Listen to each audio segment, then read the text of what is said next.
télévision, partout dans le monde entier, dans la Sénégal, va être. Vous avez vraiment évolué, on a pour la Kolanda. Bisso, merci à Badjombo pour les images.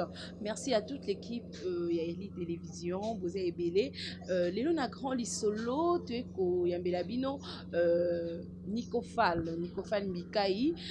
Avec lui, ton Solamasolo et Bélé Italie, tu as vu que dans le mois de septembre, normalement, classe est le 5, mais tout le monde est repoussé. Vie à confiné, la maladie est monde entier, coronavirus. Mais si vous avez gratuité, est-ce que vous allez respecter peu année? Parce que tout le monde a télé, mais ils allez respecter. Est-ce que année et que vous allez respecter? Là, déjà, je dis bonjour à Nicofal Mbikai. Bonjour Ndeko. Pour nous rappeler, Bissotan.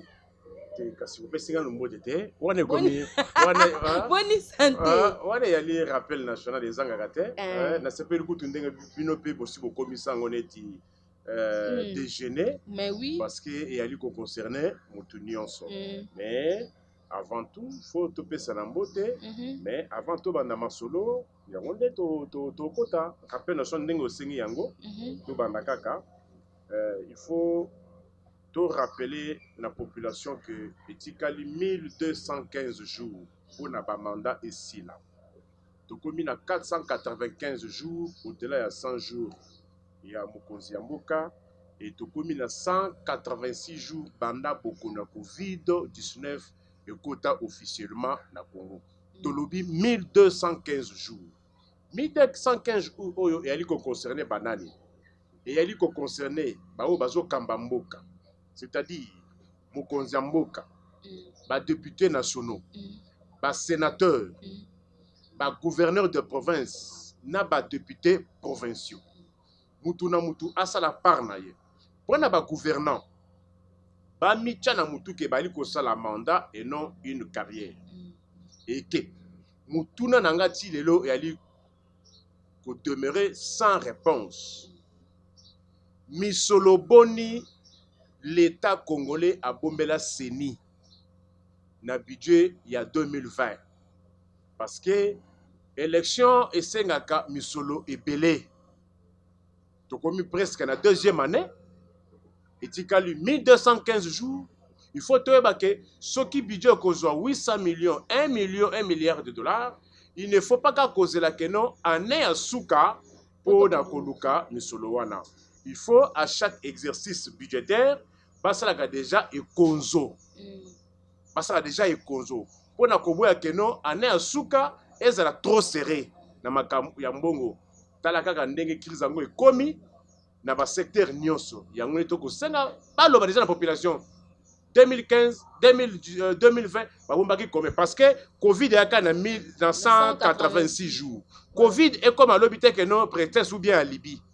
Mais na ba opé ba ko zela mapono mango ba na posa que non ba koma pe ba konzi mutu nyonso na posa wana alukaka déjà misolo parce que les élections coûtent cher ko luka misolo pona ko futa pe ba témoin ko implanter pe ba parti bisika nyonso mabe na bino ba kino boka isaka non soki mutu a gagné élection na Kisasa a komi mokonzi ya mboka Kisasa ya Congo te soki ke Bujala e yali Congo soki ke Basoko e yali Congo Ndundo Butedi e yali Congo Nyenyempi e yali Congo Popo Kabaka e yali Congo Jokopunda e yali Congo Chumbe e yali Congo Lubefu e yali Congo mais bino bakino bakasano soki muto azi quelques voix na Kisasa akomi mokonzi ya mboka parce que voix ya yo kinois e yandenge moko na voix oyo congolais oyo ali kokata bilanga na Kabalo na Manono voix ya kinois bakontango mibale te ezakaka voix moko mais pona ko sécuriser ba voix nyonso wana il faut air dépouillement yali ko salema ozana ba témoin na lingite ba bomisa sur population na discours ya Lukuta on a volé ma victoire bon la pongi ya ba bébé et vérité des urnes soko kobe pas zuju kuna tonio pesa preuve okomi ko lobaki non centre caractère alobaki et radio catholique alobaki et Vatican alobaki te en matière électorale les seules preuves ce sont les PV mais nani akoki komela candidat ba PV soki a témoin te mais témoin wana il faut ko pese moi eloko mbala oyo basomba lisusu ba smartphone te na koto na pas 40 000 smartphones 40 000 francs et ça qui moussala nini. Or, toi là qui n'a 65 000 bureaux de vote, qui dit 65 000 bureaux de vote pour un candidat sérieux, responsable, à Koka qui coach 65 000 témoins. Ce qui a ça un témoin de 10 $. Il a dépensé au moins 650 000 $. Mais ceux qui m'ont somme 40 000 smartphones, tu as 50 $ dans smartphone. Il a dépensé combien? 2 millions de dollars américains. Alors, il faut que tu aies Koluka Nini. Voilà, tu aies Koluka Nini. Tu as Covid et betiba na oyo banga baso en classe normalement classe saison aka le 5 septembre tout le monde a repoussé ti le 5 octobre likambu ya gratuité d'enseignement o bat bazo betana babi est-ce que kozala tout respecté parce que année passée oyo daki ba école zaki respecté na ba école musu bazaki respecté mais un mono par rapport na est-ce que ozala respecté pe année oui omoni mboka soki to kolobela mboka il faut to lobaka makamu ndenge yali.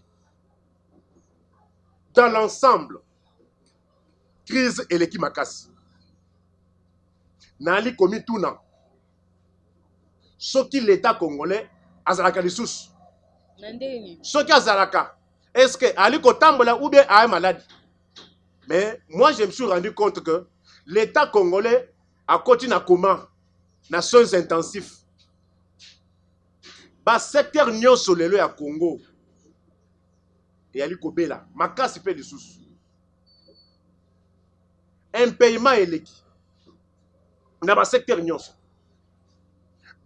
nyonso à l'état et ali ko akize ka ba un paiement soke na bato transco 6 mois d'impayement soke na régie des eaux 6 mois d'impayement soke na cour constitutionnelle 18 mois d'impayement aucun na cour de compte 2 mois d'impayement de Gérard 2 mois d'impayement OCC, 2 mois d'impayement. Ok, n'a pas hôpitaux, ce sont des problèmes auxquels l'État doit donner des solutions. Classe, il faut zonga. Mais moi, je suis l'aigle de l'aigle. Le 25 juillet, madame, moi, j'ai organisé une marche. Le 9 juillet, Bandeko IDP Tshisekedi basali ba marche pour na Malonda.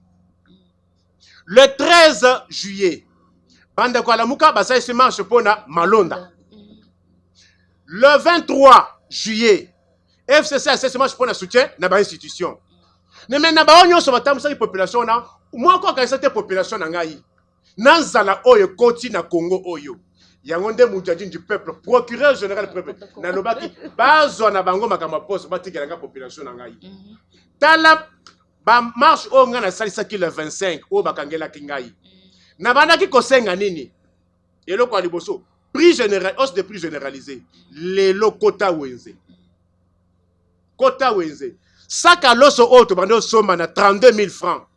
Lelo komi 41 000 francs. Carton ya makaye bo tobenga ambassade. Tomanda somango 75 000 et le commis 105 000 francs congolais. Et Bundeli Amades o ezakimi 200 francs.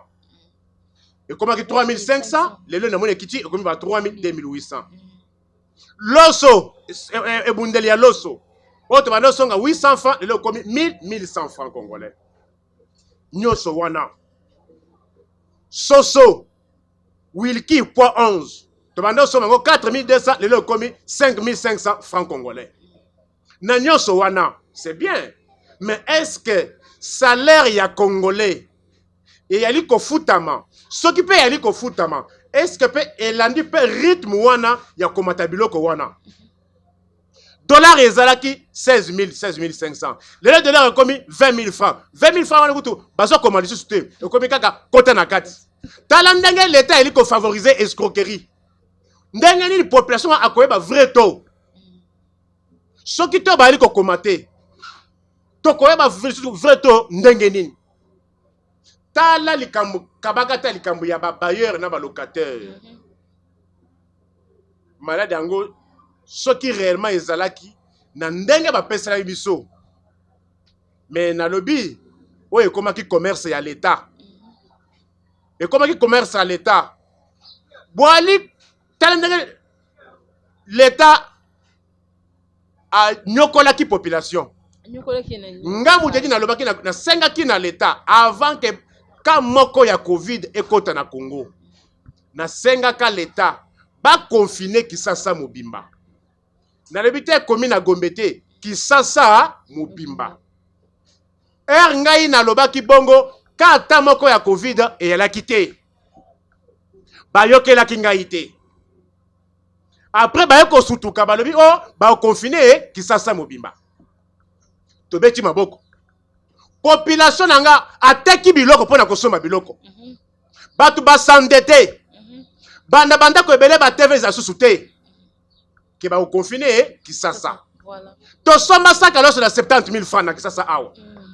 Na soma nini moko ya pondu na 6 000 francs congolais. Na soma ebundeli ya madesu na 5 000 francs congolais. Bandeko. Tokomi ko lobby ba confiner Kisasa l'État na bino kaka azongeli susu na maloba na ye ba confiner susu Kisasa te.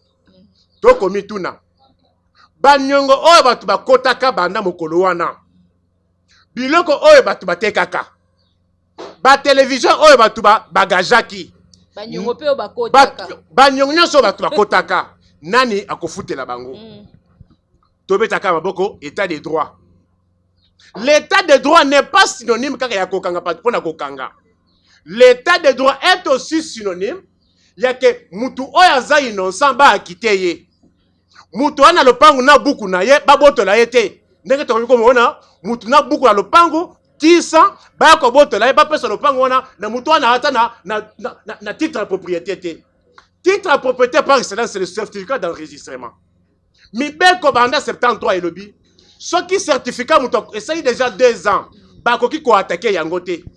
Mais awa na Gombe ba to moni ba boteli d'hôpital moko lopangu na muto azaki na eloko moko titre de propriété te. L'état des droits. Maintenant komi tuna peuple oyo kotaka banyongo wana pona ba confiner Kisasa mobimba. Banyongo nyoso ba kota wana que l'État a confiné Kisasa mobimba te. Mais likambo ya classe ni. Classe nazo ko ba classe nazo nyoso wana ngai na marche onga na salisaki ezalaki. Voilà. Banyongo koti ti lelo. Ba ko confiner Gombe. Na tuni ba confiner Gombe. Ba maison commerciale nyoso ya Gombe wana. Banyongo soki 4 ou 5 mois wana. Nana ko futela bango. Mama moko ana magasin na shopping mall na Lukusa. Alobi procureur général au Kolobaka bato transfert na bato mususu. Awa nazali na magasin. Nali ko futa $7,000 ya loyer. Mais to sali 4 mois ou 5 mois to salité. $35,000 wana nana ko futela biso. Nani akofutela biso. L'état de droit aimerait aussi que ceux qui ont aussi ba mesure, il faut pas ba mesure d'accompagnement ezalakat. Banda kwa les ba maison résidentielle te, ba maison commerciale. Mutozi pour na koteka après afuta loyer. C'est un problème sérieux qu'on se poser. Mais ngai nazalaka aide de l'aigle. Na lobaka bomona kangote mais conflit wana ko botama. Mokolo oyo ba locataire nyonso wana ba kolinga kobima na banda ko wana. Ba kozongi sala bango ba garantie ou bien ba kozongi sa ba garantie te. C'est il y a ba revendication ya ba marche nanga o ba kangela kangai. Likamo pe ya classe na senga kana l'État na année oyo na ba secteur nyonso privé ou bien public à tous les niveaux l'État a suspendre nano ba paiement et ba frais pour nini d'État a suspendre bato bali ko futa matin bato pe basali misala te ndeko Vanessa yebisa ngai mutu oyo avandi na ndako 4 mois parce que na ba télévision c'est kaka que non ne sortez pas rester chez soi. Oui. Mutu oyo avandi na ndako l'État a futi yete classe yango ezongi wako senga ye 85 000 francs congolais pour la participation na examen d'État. Et ko uta wapi tala na bamboka ah toi on a l'État nous sommes dans un État non État dans les États. L'État non État sundeni ni kofa. Toi l'État parce que toi na population, toi na territoire, toi na gouvernement, Et le cas échéant, la reconnaissance internationale. Mais théorie à l'État, il y a évolué, madame. L'État, à mesure, il y a qu'on remplir ma mission, il y a un l'État non-État. L'État, au sein de au foot, 6 mois. Moutoua a collé en Nengenin. Encore foot à 85 000 francs, il y a participation à l'examen d'État. Mais pareil, foot, quand même. Kasna tourné. Tourné, oh, foutiwana. Azu yango, wapi. Comment vous voulez vous encourager que moi je suis travailleur de l'État, Nassala 6 mois foot en Haïti, yo l'État, oya ko 85 000 francs pour na ba examen na yo. Et wolo ba keno ba fouti. En bon. Bino ba congolais boko pesa musala makasi. Ba fouti. Ba fouti. Moi wana zui wapi? Azu no musala sala. Musala nini? Musala ba sala. Madame, je vous dis, le travail a un caractère humanitaire.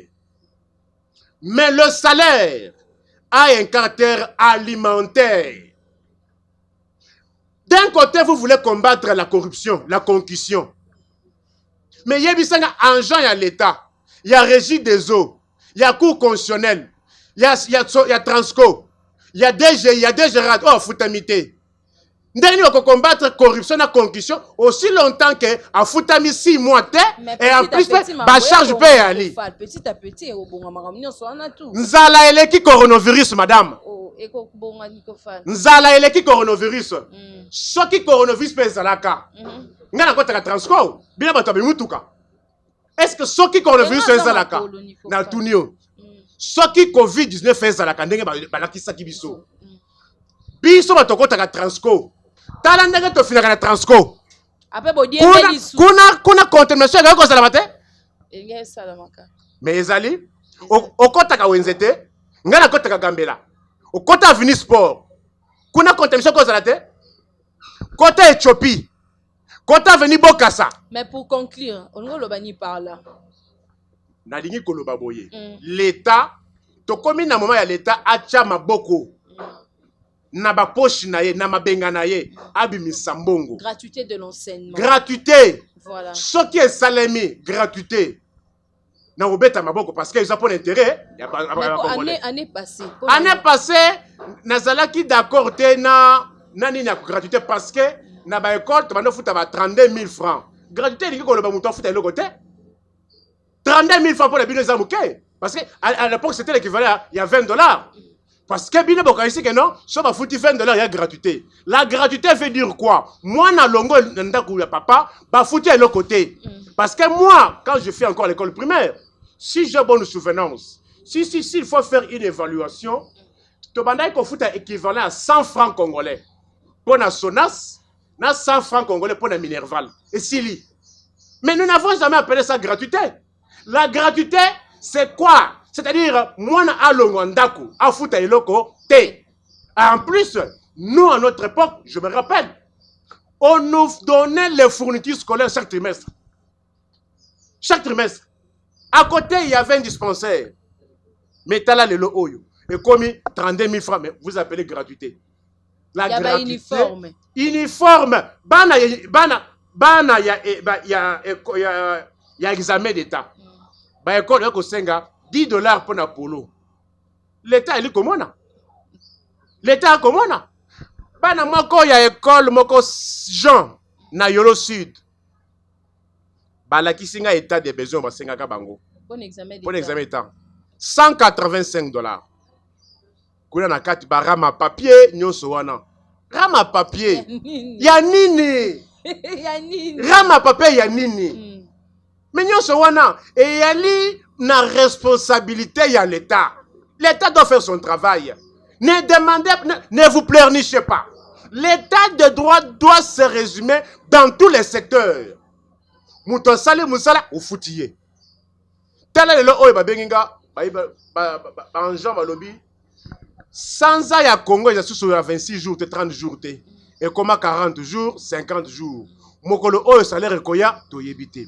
Pour rentrer scolaire et salement. Nandenga kitoko. Voilà. Il faut parents. Après ça ta et l'autre mon côté. Attends l'écoute à mon côté. Pour ça la makitoko. Parce que Parce que l'État a causé la population congolaise. Il faut tout le que combo. Mais est-ce que vous simba bilo onyo sona na crise za mboka na papa, madame, na eliko kama makasi. Pona nini na bamboka mususu e eliko salema. Na lobite que non, to sa ndenge basai na bamboka mususu. Mais biso pe, to sa la moi eloko te. Ta na France na France ndenge basali. France a commis copé sa mongo ti na ba société privée. Pona ko conserver ba emploi. Yebisanga nanu. Mboka nini mutu akoki ko vendre sans salaire. Mboka nini mutu akoki ko sala musa sans salaire. Mais entre-temps, au conseil a afuta yo mbongo. O comment ba facture ya régie des eaux ndenge yakoya. Facture ya régie des eaux ba lobi 2 mois to futate. Mais o ya me ça est 3000 francs congolais, équivalent à 52 $. Et ko uta wapi. Mais salaire moyen ya congolais 150 000 francs congolais. 150 000 francs congolais. L'État est la caté. L'État c'est le premier patron. T'as l'insécurité. Partout. Na kisasa to lobate. Na esta kuna e komi na kaka wenze. L'État akufa na ye. Alors, nyonso wana kolinga tenga na epa na yo. Yo pe kolinga te oya epa na nga. Biso nyonso totale la l'État. L'État elingi koloba nini ba institution ya mboka esala musana ngo. Mais epa na bino awa na bamboka lelo débat ezanini. Débat ezali ya développement. Débat ezali ya économie. Débat ezali ya finance. Comment conserver les emplois? Ah, bino kaka, Malonda, Fayoulou, s'il vous plaît. Bino ba Congolais, bon milingite? Ah ba Congolais ba milingite. Bon milingite? Yo posa Congolais. Moi je suis un Congolais isolé parce que oh nyon son dans le bela cabino et comme kaka. Mais boyo ke la kanga ite. Ngai bakanginga le 25 parce que na bandaki ko senga na l'état que là si ezonga mais l'état a en charge ba frais nyonso. Yebisanga na ba université privée. Bako senga $900. Dépôt ya TFC, dépôt ya mémoire $100. Na para o yali ko futa mate et koksuka ndenge nini. Parce que qui envoie les enfants dans les universités? Ce sont ceux-là que l'État a employés. Mais ceux-là que l'État a employés ne leur paye pas. Bako futa ndenge nini. Comment vont-ils faire face à cela? Voilà des débats sur lesquels les Congolais devraient s'apaisantir. Mais tel est le débat de paix et pas d'abino. Batubazo Koufa. Ma famille moko ya bato bakufa qui na marche à le 9. Oh yo IDP c'est qui organiser qui. Balibi procureur. On a tué notre frère na marche à le 9. Tu es l'autre de la justice. Il réclame justice. Déjà combien de jours? 61 jours. Qu'il réclame justice. De la même manière qu'on voit la justice s'apaisantir, agir avec célérité pour d'autres dossiers, on aimerait aussi vouloir voir la justice s'apaisantir, traiter ces cas avec célérité. Ça officiellement, il y avait 4 morts. Il y a un recensement. Namboka na biso et salamananti bezo prévoir que to va fournir 35 millions pour le recensement. Yo lo bani par rapport non. Moi je suis otage de principe, esclave de la science. Soki mi beko lobby. Ba discuter mi beko te. Ba discuter mi beko te. Si la loi a prévu qu'on procède au recensement, le recensement doit se faire. C'est important aussi. Je dis ceci. Voilà. Si la loi a prévu, moi et toi, nous n'avons pas ce droit de discuter avec la loi. La loi doit s'appliquer dans toute sa globalité. Mais pas les binoba congolais, respect à la loi Isakaka article 220. Or, la Constitution a 229 articles. Et les autres lois sectorielles. Voilà comment on fout au pied la Constitution. Et vous applaudissez, vous les Congolais. Les Congolais là. Ah, ok. Et vous aussi. Si la loi prévoit qu'on procède au recensement, qu'on le fasse. Mais comment on doit le faire? On doit le faire pendant le mandat. Pas au-delà du mandat.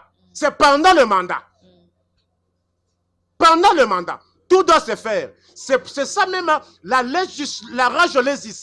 Il y a rappel national. C'est-à-dire, il faut seulement dans 5 ans. Mais biso na kin a tous en la carte d'identité, il y a identification. Mais bah que au hasard congolais, au hasard congolais, tous à la carte de lecteur, au etikala loko la carte d'identité na biso. Un mot par rapport à Nango. Olobi kitoko madame. Moi, je pense, si on parle État, si on parle changement, les changements doivent se faire, mais pas de manière négative, mais de manière positive. Il y a eu changement. Mais changement positif ou bien négatif? Avons-nous avancé? Nzala et Jimne ou bien Koli? Mais on se rend compte que Nzala et Mati Makasi, un paiement est commis dans le principe, paiement est commis dans le exception. Moi, je dis ceci. Oh, nous sommes que lobby. Tout ça est là, yango. Carte de lecteur. Si en son temps, on a estimé que carte de lecteur est servir comme pièce d'identité, moi, je ne suis pas de cet avis-là. Parce que, moi, la carte de lecteur, tout le monde n'est pas tenu d'avoir la carte de lecteur. Ce n'est pas une obligation d'avoir la carte de lecteur. Si je ne suis pas concerné par les élections, la carte de lecteur ne m'intéresse pas. Mais la carte d'identité est obligatoire. Elle est obligatoire. Moi, je me pose la question. Maison préfabriquée. Mais c'est l'argent qu'on aurait dû investir dans le secteur productif. Madame, comment voulez-vous que 57 millions, il y a peuple congolais. On est congolais en matériaux durables. Zelo eza awa. Au son côté Kanchach. Tout autour de Kanchach, fleuve eza wana. Zelo eza wana. Mabanga eza wana. Nyos eza wana. Mais batiki awa. Bati na mbongo na Turquie. Baka yose venema ba triples ba kotoki la bilo ndako awa. Nda mbongo ekenda. Nda coupe et moi na pété. Tala biloko batongi awa. Ba torture. Ça que moi je peux dire saute mouton. Il faut voir comment ça torture la population. Est-ce que c'était prioritaire? Mais comment aussi la paix déjà, non? Et comme aussi là, yo ni tu vas me à 2 millions, 3 millions et zo mandat mobimba. Hein? Tu vas me à 2, 3 millions zo mandat mobimba. Na bamboka lelo ba ko sala ba misala ya milliard. Rwanda oyo boko finga kawana. Ali kotonga aéroport ya 1 milliard 400. Aéroport. Mais biso awa totaka tu vas me sala sote moto ya 2 millions, 3 millions. Paiement. 3 mois, 6 mois, cadeau de Noël, le autre commis deuxième année, et qu'on se l'a gâté. Tobitaka Maboko. Or, la vue est unique. On vit une seule fois. Et pour cela, il faut bien vivre. Comme un parti politique, quel est ce parti? Moi, je suis le procureur général près le peuple. Je suis le procureur. Papa Signon sa Congolais, Bam Melangango. Parti Ninga Okota Lelo. Tous les partis ont échoué. Qui l'eût cru que 18 mois après Kabila, Mboka Yoko Komaboye? Ah bon? Qui l'eût cru? N'habitez, hein? Kotaka Tambola Kamakolo, hein? Yoso Longa Livuru qui Victor Makolo. Obi Camping Place Ezak. Alors, Kota Bisika Ona, Ota la population vivant au Congo. Namboka Oyo, dans une ville, entourée, entre-déchirée de cours d'eau, mais Kinois, à cause de Maya Komela. Bamapang Bone comme un système à forage de l'eau. Kota Matonge, Kota 20 mai, forage de Kota, pour Anine, passe à Maï. Bandako Oyo, Ngiringi, Babenga procureur, Kuna Maï et communauté. Passe ma casse. Et communauté courant. Voilà. Et Maï peut avoir au Nabutu. Rigini Kolobate. Na Rigini, 3 parcelles sur 5 comme un forage. Na Kisasa. Dans une ville entourée de cours d'eau. Tobetaka Maboko. Courant Koutou Kolobate. Mais tala ba facture Eli Koya. Émission prochaine. Na Komemelayo. Et Yali na Mosala Nzami Moko Abengi Alobi. Procureur. Na Mosala Nzami Eleki. Une maison résidentielle. Ali Kozo facture, il y a 1 million de francs congolais. Il y a courant. Tozela, après Sanga pièce wana. Il y a Maï. 1 million de francs congolais par mois. Mais Maï nini. Et il y a Kandenge nini. Banda kwa Kasavubu. Maï zate. Il y a Bandalungwa, Maï zate. L'État n'est pas là seulement pour satisfaire l'opinion internationale. La première mission d'une administration publique, c'est quoi? L'intérêt général. Qu'est-ce que le peuple a besoin? Mais Nico Fabo peut s'appeler Félix Tshisekedi. Moi je parle l'État. N'individualisez pas le débat. Moi je m'en prends aux institutions de l'État. Après 18 ans à Kabila Mboke Koufi. J'ai dit ceci. Qui l'eût cru? Yokamu. Hein? Okay. J'ai dit qui l'eût cru que 18 mois après changement Otobanda qui causait là, Mboka et Koka qui kokoma boye. Vous comprenez? Qualtéré malobanangaïté. Tokom nasuka Nikofal, tokom nasuka. Un mot de la fin. Mot de la fin d'ailleurs par rapport à l'émission Lilo. Numéro de contact parce que tu vas aller là au fort. Moi numéro de contact. Bon. 80 0 plus 243 81 64 44 165 plus 243 81 64 44 165. Mais ce parti moi bengi que okoma pour bango za après on na lobby boye. Te lobaka liloba. Kasi nazo loba boye te. Na niveau nga na komi. Na mentalité on na za nango. Na conception o ebika na pekisa ba kongela ba kende ba dialogue te. Tala le rassemblement ndenge bali ko bom. Tala rassemblement. Qui lui crie que rassemblement et quoi que comme na niveau oyo. Bango nyonso mutu na mutu akomi côté na ye. Bakomi ko potana. Oh yo bando zo boye, yo bando zo boye. Mais banda comme sa population nanga awa. Christian Bosse ne va pas me contredire. Nabundi sa rassemblement na mboka oyo na basango. Mais le pays aujourd'hui, il est où? Pour entrer dans un parti, je ne mets pas un point, je ne dis pas jamais, mais je dois réfléchir 1001 fois. Ok, merci beaucoup Nico Fall. Merci Nabaïna Sobozaki Ebele pour nous landa émission ya mkona lelo. So bobengi Nico Fall bozu ete bobenganga mona on peut samno numéro nae. Merci Badjombo pour les images. Merci à Némi aussi mon réalisateur. Merci Nabaïna Sobozaki landa biso. Bon s'abonner hein, massivement bon s'abonner. On va encore prendre Nico Fall pour que vous soyez moins difficile mais D'ici là, portez-vous bien. À bientôt.